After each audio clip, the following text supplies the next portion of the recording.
Are you currently working together with someone? Or maybe recently in the past, you've worked together with someone? What I'm curious is, did you really work together? Or did you just divide up tasks?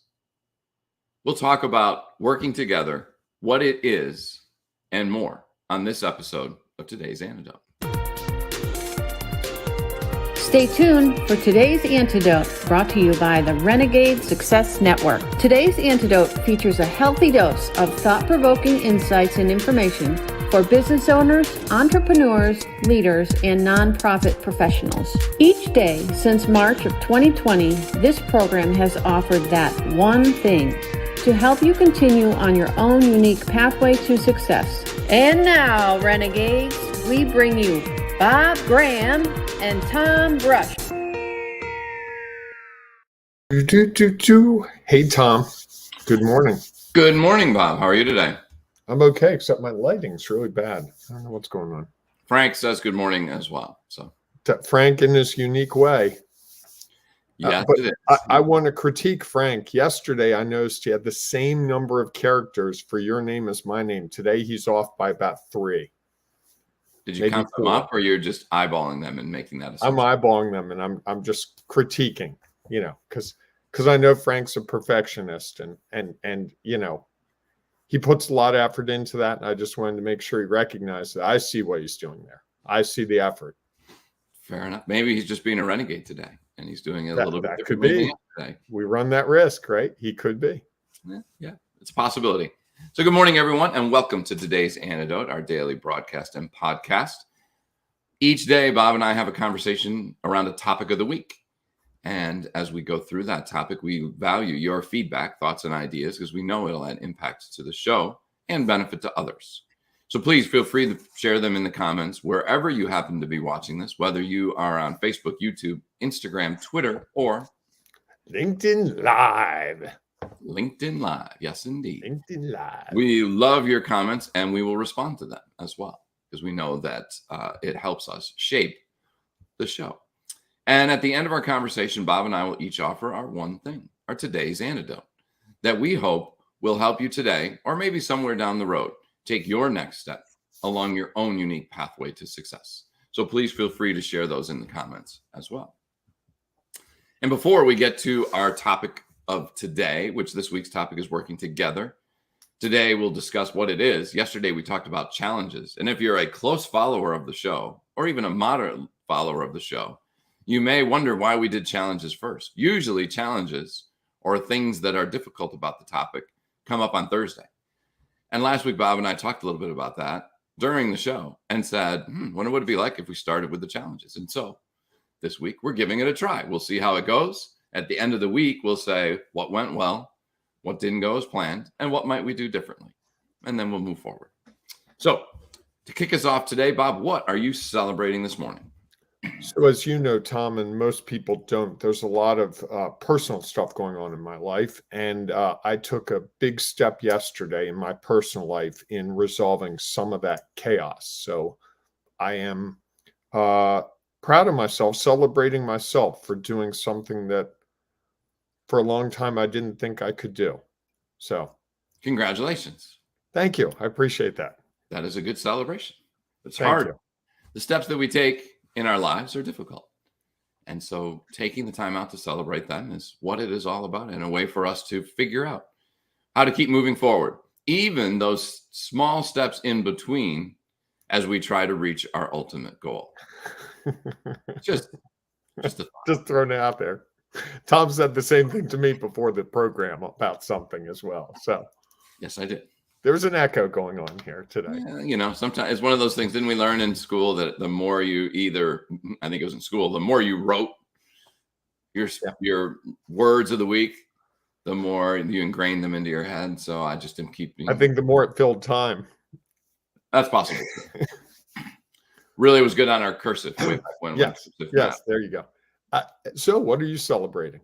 So I am celebrating that I don't think I celebrated this yesterday, hopefully. Or if not, I'm going to celebrate it again.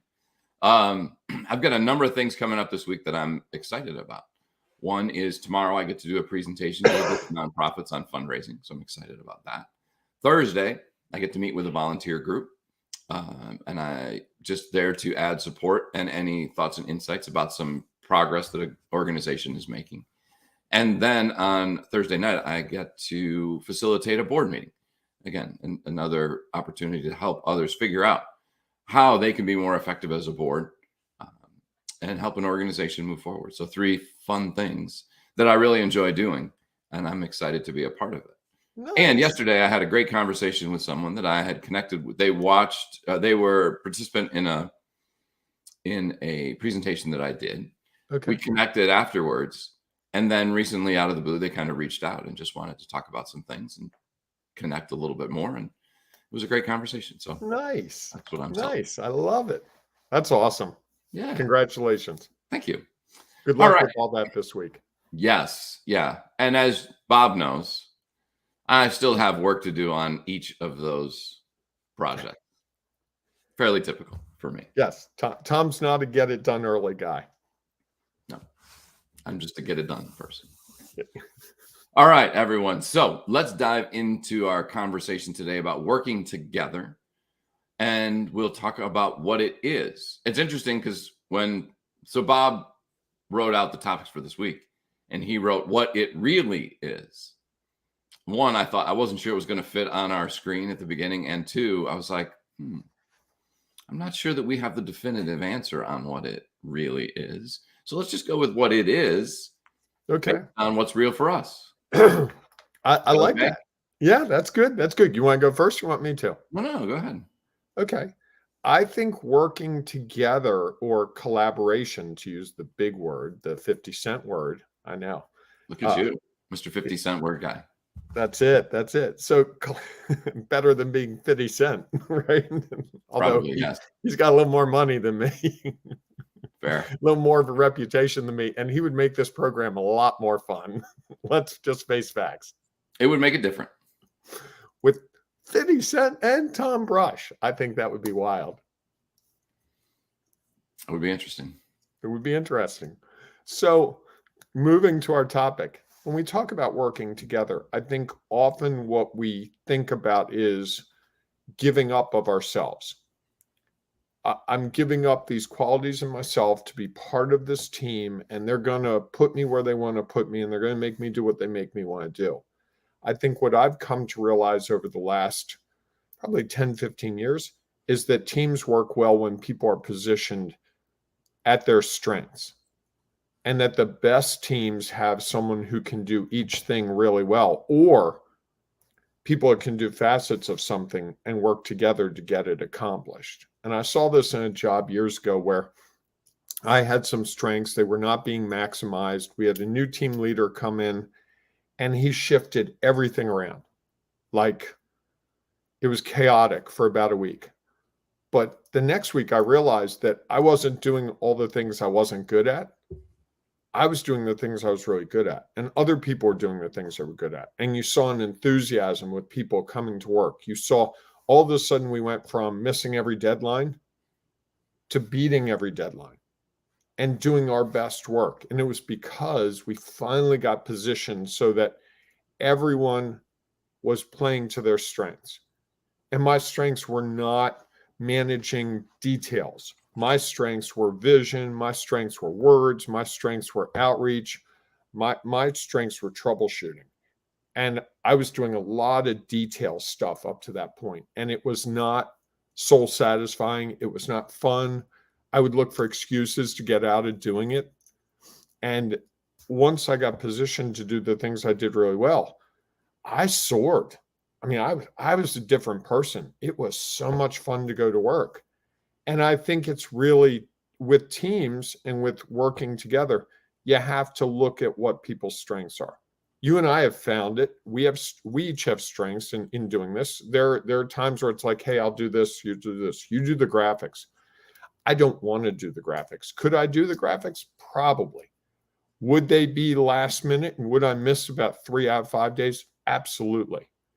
You're really good at that. You enjoy that. That makes sense. There are other things that I do that I'm good at. And we find that way. And I think in partnerships, in collaborations, in teams, the more you can figure out what people are not willing to do, what they're best suited to do, what they like doing, the more you can accomplish. But it requires open and honest discussions.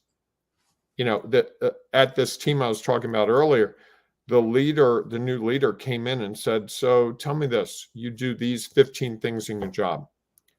Which do you think you're really good at? Which do you enjoy? Which, if I could take them away from you today, you'd be happy to have them taken away. And he literally crossed them out. He did that for 7 people. And what he found was, oddly enough, among the 7 people, every single task had at least one person who was interested in doing it. But the list I had was based on a job description from 5 years earlier for someone who, when the department was much smaller, and it was just, they cling to it. And when I left, I wrote a job description that was completely different. And when they hired someone that fit more into the team approach. Here are the strengths that we already have in the team. Who's the person who can add to those strengths? You look at a baseball team. Baseball is going to go through this in the next 2 weeks.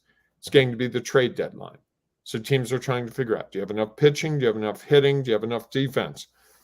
If you don't have a really good power hitter, you're looking for a power hitter right now. Because if you're going to get to the playoffs in the World Series, you need to have a power hitter that can hit. You need pitching.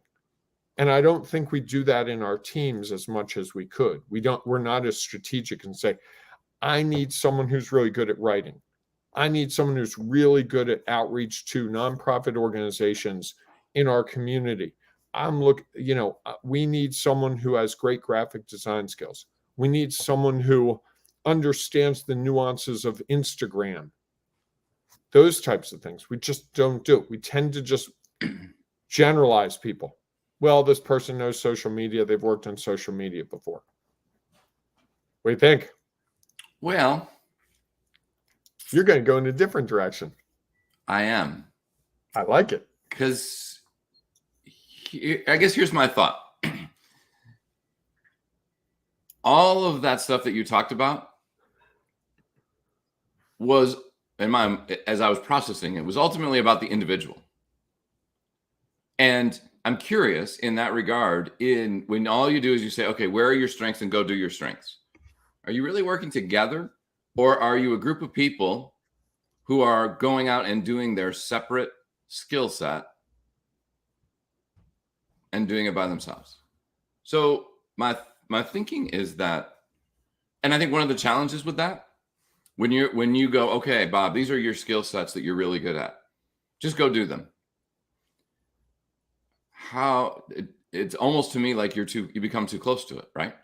You understand exactly what's going on. You feel really powerful. What are the chances you're going to change your perspective? Because you have been deemed the expert in this area. Go do it. So you are limited by the perspective, knowledge, and experience that you have. And so, yeah, you're part of a group. I'm not sure you're working together. And I think that's one of the I don't want to say fallacies, but I think one of the misconceptions that we have around teams. Like and I would even take it with your baseball example. Yes, adding a piece that you need, a power hitter, might be the thing you need. Yet, what if the person's a complete jerk and they're bad in the locker room and they're divisive among players? Well, yeah, you added one piece that you needed, and you also brought in something to make you less of a team. If that person is only out for themselves, do they really care about winning the World Series? Or do they got their money, and for the next 6 weeks, 10 weeks, 2 months, they're a part of your team and don't really care about the team? I think one of the things about teams is when people are integrated into all the different things and the facets that happen. Because I find that's where you find the most unique opportunities. Like, it's always was interesting to me, and one of the reasons I always included our administrative assistant in our team meetings was that they had a different perspective. and they were someone who was not the expert. Yet when they looked at what the expert was sharing, oftentimes they'd be like, yeah, if you completely understand this, what you're saying makes sense. For this type of person who has no grasp of that, they have no clue what you're talking about or what you're doing, and you've just confused them, even though you're the expert. And I think that that's an interesting thing. It's almost like when you find those groups of people who are comfortable being together and comfortable sharing their thoughts and ideas so that they can better understand. So I understand the point and the value of putting people with skill sets and doing the things they're good at. I think it's also really important to take the person who has the least skill in that area and having them partner with the person who has the most skill, just so that you get a completely different perspective. And the person with the one skill set heads off, never stops to think about all those people who don't have that skill. Now they have someone else with them to be like, well, I don't really understand that. I'm not sure what you're doing here. You know, if you've got the person who's got great Instagram skills, wonderful. Except what about the new person who comes in, doesn't really understand Instagram, is like, I don't understand what you're saying. Or, yeah, you understand millennials because they're on Instagram. Probably not even on Instagram. They're on TikTok. Well, now as new generations join, they don't understand many of the things that you might be using, thinking, well, this is great because this is going to, everybody understands this because everybody's on TikTok knows exactly what this means. The new people on TikTok don't necessarily know that. And so have you not alienated yourself, but have you segmented your audience because you are using language or thoughts and ideas that they don't understand? And I think that it's a fascinating. Did you ever see the movie The Intern? Mm-hmm. Where you had all these young people. Bob De Niro, right? And right, Bob De Niro was the elderly intern as a retired whatever. It's not elderly. Wasn't in a wheelchair. Watch that. You and I are getting to that age. We're getting close to elderly, dude. Just saying. It's okay. It's just maybe anyhow, for you. He was significantly older than everybody else in the office. Let's put it that way. And yet many of the things that he shared with them helped them be more effective at what they did, even though it wasn't in the land that they lived in or the world that they lived in. And he incorporated in that some things. And in the same regard, he learned a lot about what they had to share. And so I think that, to me, that's when we get to really working together, is when we are able to listen to others who have a completely different knowledge, experience, and perspective. And we are able to incorporate that into something that we know very well. And now I think you come up with a very different concept, product, idea, thought, working environment that allows, I think, the team to grow differently. Wow. I got schooled there. I like it. You opened my eyes. What do you think? I guess there are two ways to look at teamwork, and or working together. There's the positioning people to their strengths, which I advocated, and there's your approach, which is a more holistic approach. I think the first one is probably easier obtained. I think the second one is more valuable. I think the second one leads to more creativity and innovation, but I think it's probably a more difficult ask of every participant and especially the leader. Okay. Why? Because I think you have to deal with different personalities. I think you have to remind people that they're part of something bigger. I think you have to encourage them through that process. It's not as easy as it looks. And you have personalities and egos in there that can get in the way. You know what? I'm the person who's really good at Instagram, and now you're putting some intern with me and saying, you know, you two need to work on Instagram stuff. I'm like, really? This person doesn't know anything. They just graduated from college. Why am I spending time with this person? That's a. Did you just listen to that comment? Which comment? What you just said. I don't listen to anything I say, Tom. I think that's obvious. That person doesn't know anything about which Instagram. is a fair comment that someone might make when put in that situation. Mm-hmm. And yet, that to me is one of the limitations of only taking someone with their skill set and saying you're responsible for this, because they believe that means you have it all. Go do it. You don't need any help. And I think that is the first step towards just getting stuck in a rut, doing what you've always done, and not being open to the possibilities that are out there from someone who has what you might define as zero knowledge in the area. Wow. I'm going to have to go back and listen to this episode. Because think about it. It's like I said yesterday a little bit, is that it's when you put the two words together, working together, I think that's the piece that is missing in this, is that there's a great opportunity. If you take those two people, the person with a lot of knowledge and the person with no little topic knowledge, but they have a lot of knowledge, and give them a chance to set some boundaries and be like, one of your jobs here as the person with the less is to ask questions.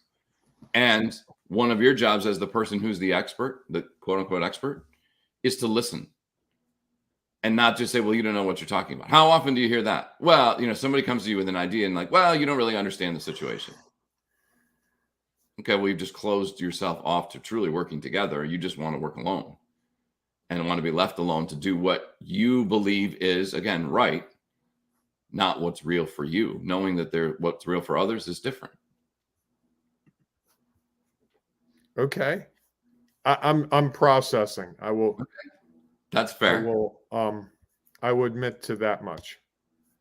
Fair I'm enough. trying to figure out who offered us that comment. Yeah, we got a comment from somebody that says, good morning, Tom and Bob. Great topic. Enjoying the topic of conversation. Have an awesome day. Thank you very much for sharing your thoughts and ideas about it. And we'd love to hear your thoughts. Do you think I'm crazy with what I'm sharing? And that really what Bob had to say was really what working together is? We'd love to hear your thoughts on that. So, Bob, do you have your one thing or not? You want me to go? No, I think my one thing is that I need to think through the idea of working together in new ways. What did you say? I want to think together or think about working together in new ways. We're working from what need to want. Yes. I like that. Sorry. No, it's fine. All right. So I think my thing is I think I'm going to go back. I think this said this yesterday, and I'm going to repeat it today. Is my one thing about what it is it is truly the two words together, working together. And I think so often that part of it is missed. One, because as you said, it's not easy. You take two people and you put them together and you're like, okay, I hope they match out as a personality or whatever. And I think what's interesting is sometimes those people who have the most different knowledge, experience, perspective actually turn out to become closer. And while they may not be friends, they may not always agree, I think a lot of times the product that they produce is even better. And I think they have respect. There's a respect, correct. Yeah. That you may not agree with everything they have to say, and you may think the person is challenging them, and yet you respect what they have to offer. And I think that's one of the pieces of it, is working together, is respecting the other people who are a part of that group working together, respecting that they all have knowledge, experience, and perspective that has value. And working together, it's key to be open to what they share. Tom, we get this comment. That person was my sister, my beloved sister. Excellent. Look at you. That would be Beth. So. Awesome. Good morning, Beth. Thank you for commenting. All right. If you have thoughts or ideas you'd like to share about working together and what it is, please feel free to put it in the comments because we would love to hear what you have to say. And somebody else might be looking for exactly what you have to share. Maybe it's different than what Bob or I had to share. And maybe when we see it, we'll say, I hadn't considered that because you have a different perspective. And it might help us even continue to redefine what working together and what it is. So, and also, if you'd like to join us in this conversation further, you can join us inside our Ring of Renegades Facebook group. It's easy to do, especially if you're listening to the podcast and you feel like, I want to say something, and I have no place to say it in the chat. Please join us inside of our group. We'd love to have that was good. I enjoyed that. We'd love to have you be a part and continue the conversation because we'll be talking about working together all week long. And so we welcome your thoughts, ideas, and feedbacks because our group is trying to help each other take their next step or take our next step, along our own unique pathway to success. So we look forward to seeing you inside the Ring of Renegades Facebook group, or we'll see you tomorrow morning, 7 a.m. Eastern time for our next edition of Today's Antidote. Have a great day, everyone. Hey, embrace the renegading you and think about what working together is to you, really, because we've given you some very different perspectives this morning, which is great. Yeah. And I would encourage you to celebrate each step along the way to your goals. I think it'll make the next step more effective. All right, everybody, go out, make it a great day. We'll see you soon. Thanks for listening to Today's Antidote, powered by the Renegade Success Network. The Renegade Success Network helps you confidently create your own unique pathway to success. To learn more about the Renegade Success Network and how you can take your next step, follow us on Twitter, connect on LinkedIn, or join the Ring of Renegades Facebook group. For full details on how you can join our community, go to renegadesuccessnetwork.com. Embrace the renegade in you.